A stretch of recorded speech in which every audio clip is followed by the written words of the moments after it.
All right, welcome back to All Cars, my friends. I am John. It's time for another Motorweek retro review reaction, and this week it is the 1995 Kia Sportage, or the Sportage if you're one of our friends from the frozen north. And okay, this is not the most exciting vehicle I could have possibly picked. It's not really old enough to be interesting, and it's not that great, but I do have a couple of personal experiences with this car. The first is this car, the Sportage, is probably the first one where I looked at Kia and thought, that might be a good option. You know, I don't think it was as good as the CR-V or the RAV4. I never did. But if you could get 95, 99% and have it at a discount with a better warranty, this is the car that made me start to look at Hyundai and Kia and think, maybe they're a real option. The second thing is we do have some family history with this vehicle. My ex-mother-in-law bought one of these. I don't know what year it was exactly. I think it was in '96, but you get the idea. And it gave her many, many years of trouble-free service until she passed away. And my ex-wife inherited it, and it gave her more years of largely trouble-free service. It was not faultless, right? It had a problem with the ignition area, but it continued to serve wonderfully until it was totaled like a year ago, something like that. So we've got some experience with this, and it was all pretty positive. Now, that does not mean that my opinion of the vehicle is overwhelmingly positive, but I'm very interested to see what Motorweek said about it when it was brand new.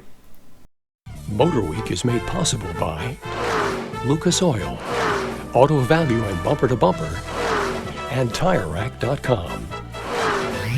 You don't have to be an expert to know that sport utility vehicles like this Ford Explorer are the hottest things on four wheels today.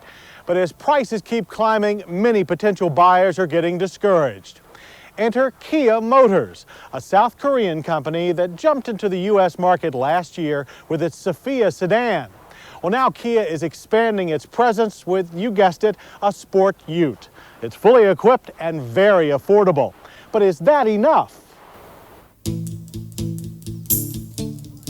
To find out, we journeyed to the California desert for our first outing in Korea's latest automotive import, the Kia Sportage. Currently available only in the West, the Sportage is an entry-level four-door 4x4 aimed at buyers unwilling to foot the rapidly climbing prices of most sport utility competitors.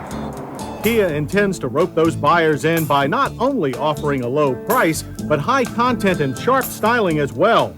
And the Sportage is a sharp-looking little machine, from its short, aggressive nose to its tall, airy greenhouse, and back to its standard 15-inch wheels. Although a full 2 feet shorter overall than the Ford Explorer, the space between those wheels measures a healthy 104 inches. That gives the very compact Sportage competitive interior room. So let's back up slightly there and talk about the styling.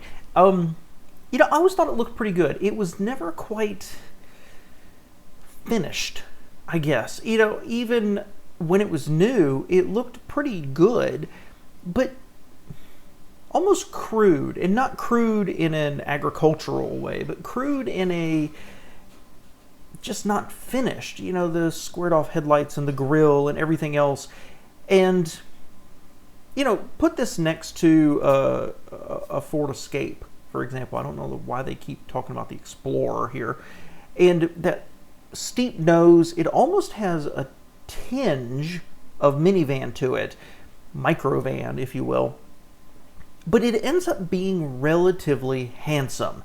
It just looks like an amalgamation of old, right? Like it's not quite contemporary for its time. That's my opinion, right? The styling wasn't terrible, but like it just didn't have any elegance to it. It didn't have any finesse to it. But good slope, good visibility out from the driver's seat. You know, it was stylish enough and lots of glass. You could see out.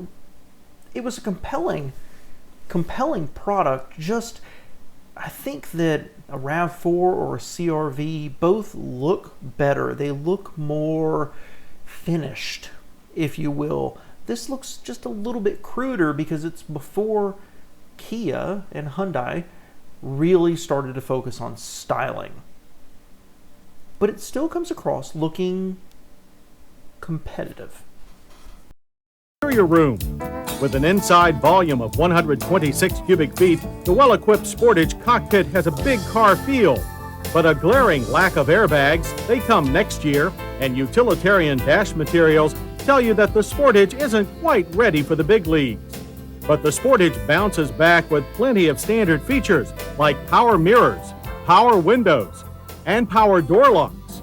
The front seats are familiar-looking cloth-covered buckets, but leather is available as an option. Either way, they're firm with good support.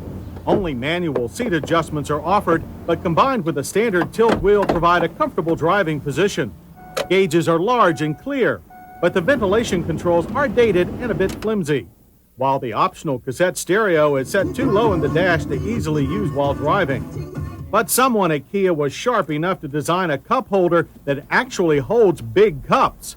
It's the same story in the back seat. There's plenty of room and a comfortable split bench seat. It folds for additional cargo space, but lacks the refined design of, say, the Chevrolet Blazer. Loading lots of cargo is easy thanks to a tailgate that swings completely away.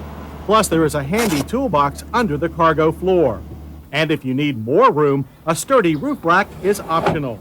V6 engine. Okay, before we go on to the engine here, so about what you'd expect, it was functional but cheap inside. And, you know, I thought it had a couple of cool touches, right? The cloth on the doors, but basically you can look at Hyundai and Kia and see that they looked at Toyotas of like a generation or two before and basically just copied it.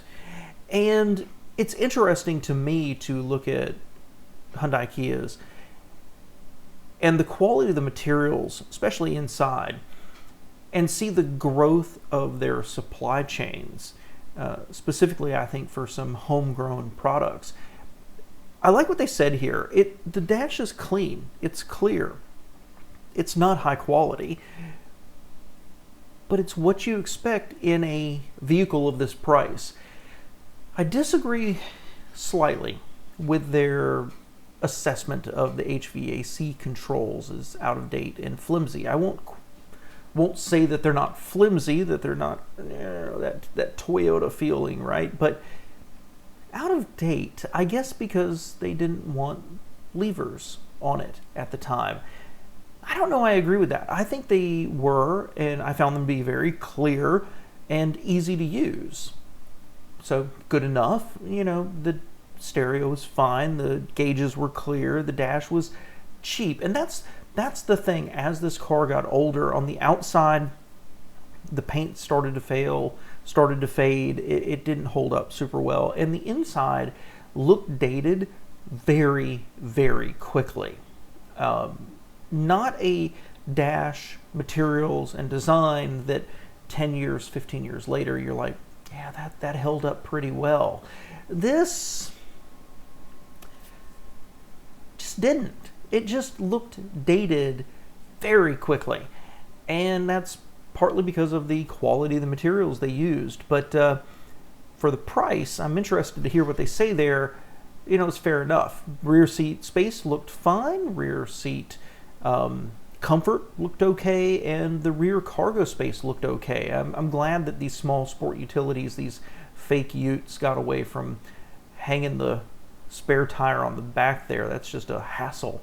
But a cool little vehicle. Engines are all the rage in today's sport utilities, but the economy-oriented Sportage gets four bangers only. Two-wheel drive models sport a 2-liter single overhead cam engine that makes only 94 horsepower and 114 pound-feet of torque. Four-wheel drive models take on a more powerful dual cam version with 139 horsepower and 133 pound-feet of torque. That's a huge jump. Holy crap, from 90 to 140? That's pretty impressive for getting that dual overhead cam. pretty impressive jump. Not the best engine in the world. Again, from a personal experience, the engine was fine. The engine went and went and went. It was never as refined. It was never as smooth as you would find in a Toyota or a Honda, for example. But in terms of holding up, it was fine. And I think at this point in Kia's history, certainly coming here with the Cephia, which I always liked, I want to say, that was a miserable car. And I liked it a lot because it was just cheap.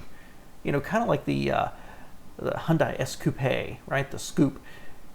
You knew it was cheap, and for that reason you could just have fun with it. The Cephia was kind of the same thing, and this kind of falls in there too.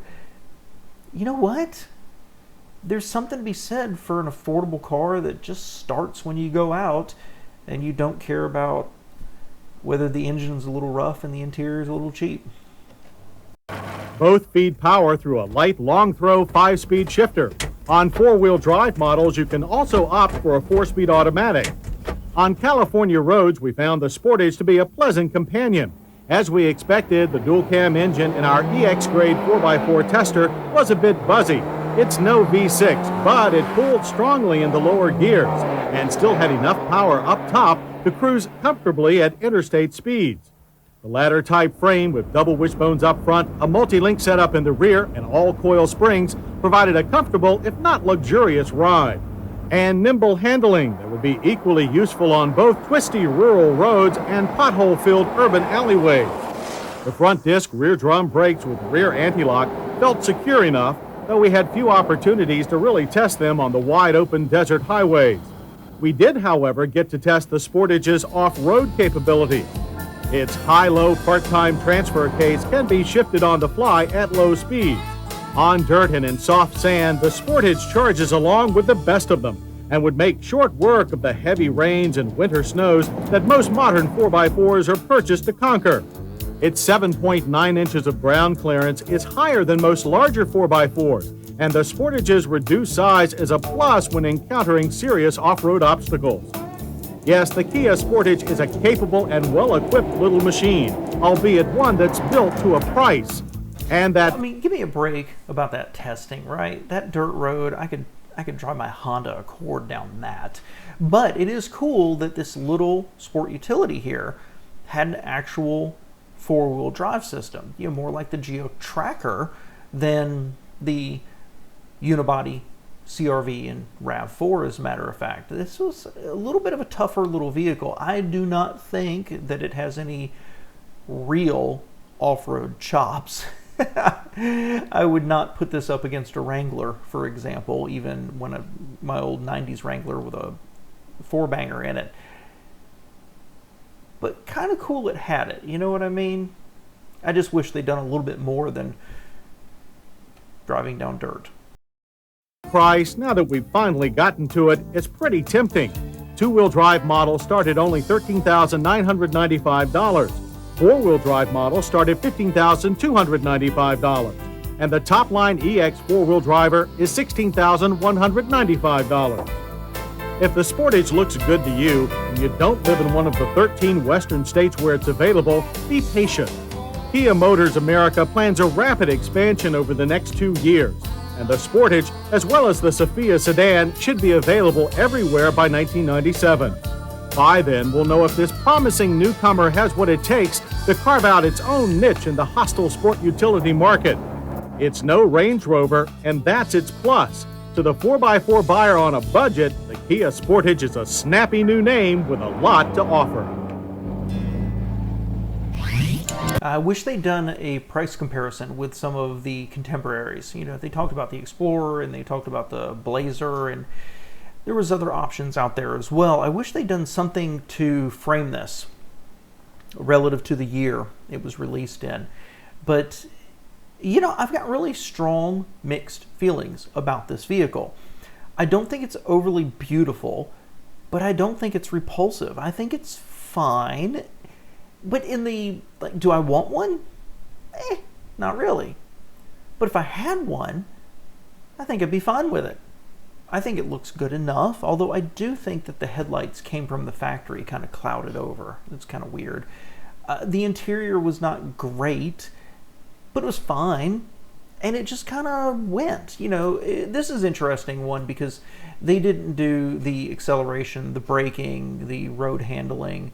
They didn't do a lot of their other tests around this. So this is a little hard to talk about how it actually performs. But I always found it to be fine. And that's kind of how Kia started to build their name. Eventually they became part of Hyundai and became more the sporty side of Hyundai Kia, but a decent performer that looks cute and offers great value for the money. And sometimes that's okay. And I would also like to say there's a hint here, just a hint, of X3 in this profile and in the front end. You do a little bit different with the headlights and the grille and some other touches, and they were on the same path. Let me know what you think below, guys.